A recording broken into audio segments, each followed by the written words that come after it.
Je me suis interrogée, je pense comme beaucoup d'entre vous, sur finalement quelle est la plus belle des expressions populaires, et nous en avons de nombreuses sur l'eau, qui pourrait résumer le parcours de ce combat sénatorial dans nos diversités, mais qui nous a rassemblés au fil de ces années sur la question de la compétence de l'eau et de l'assainissement. Et finalement, je m'en suis arrêtée à cette réplique d'un enfant de bonne famille.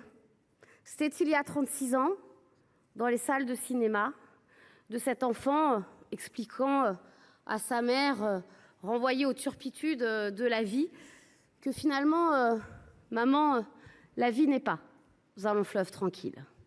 Alors, s'il y a bien un sujet sur lequel la vie n'aura pas été un long fleuve tranquille, Madame la ministre et Madame l'ancienne présidente ici aux délégations aux collectivités territoriales, il est bien celui de la compétence eau et assainissement dans les communes, mais au-delà de ceci, finalement, de l'eau et de l'assainissement dans notre République. Parce que en 2014 et en 2015, j'étais sur ces bancs et avec mon groupe, je dénonçais les volontés d'une loi NOTRe qui visait à imposer de manière autoritaire la remontée de cette compétence. Parce qu'en 2017, notre collègue Mathieu Darnaud déposait une proposition de loi pour revenir sur cette disposition de la loi NOTRe et redonner aux communes la compétence eau et assainissement pour celles qui le souhaitaient. Parce qu'en 2023, notre collègue Jean-Yves Roux redéposait une proposition de loi pour redonner la compétence eau et assainissement aux collègues, et parce que récemment, notre collègue Jean-Michel Arnaud déposait cette proposition de loi. Et si je cite chacun, vous savez, c'est un peu parfois comme dans ces inaugurations où nous prenons le temps de faire des protocoles qui parfois peuvent être usants pour la population, mais qui rappellent ô combien le partenariat de chacun est indispensable pour que nous puissions assister à des réalisations. Et je crois que rappeler ici ce soir le partenariat de chacun est indispensable pour dire à celles et ceux qui, depuis quelques jours, depuis quelques semaines, nous ont écrit que notre objectif ici n'est pas de détruire quelque processus intercommunal qu'il soit, n'est pas d'empêcher les communes d'exister demain.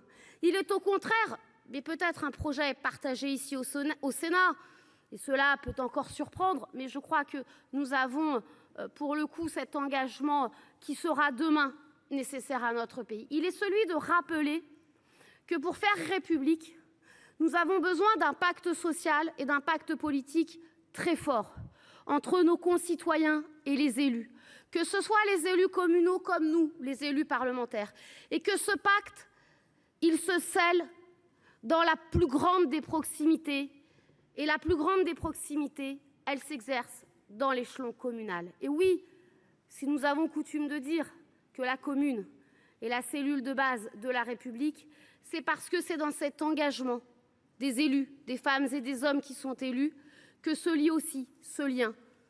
Et que si nous voulons demain collectivement répondre à la crise politique qui nous touche toutes et tous, c'est en préservant la commune.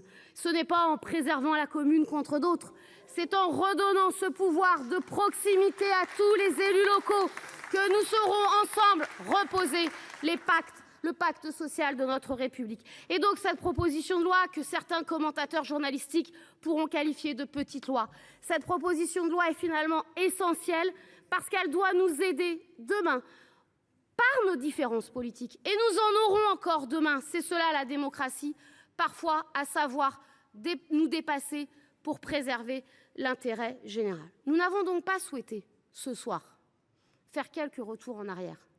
Nous n'avons pas ce soir voulu détricoter quoi que ce soit. Nous n'avons pas voulu ce soir mettre en défi sanitaire notre pays. Parce que ce pays est formidable, contrairement à ce que j'ai pu lire et entendre ces dernières semaines. Ce pays est formidable parce que dans une commune de quelques centaines d'habitants du département de la Loire, Thélie-Lacombe, eh bien vous savez que les mêmes normes sanitaires sont imposées à cette commune qui exerce la compétence eau en direct qu'à la ville de Paris. Ce pays est formidable parce qu'il a cette capacité à donner la liberté locale tout en garantissant à chacune et à chacun d'entre nous, quelle que soit sa condition sociale et territoriale, d'être en sécurité pour pouvoir vivre sa vie.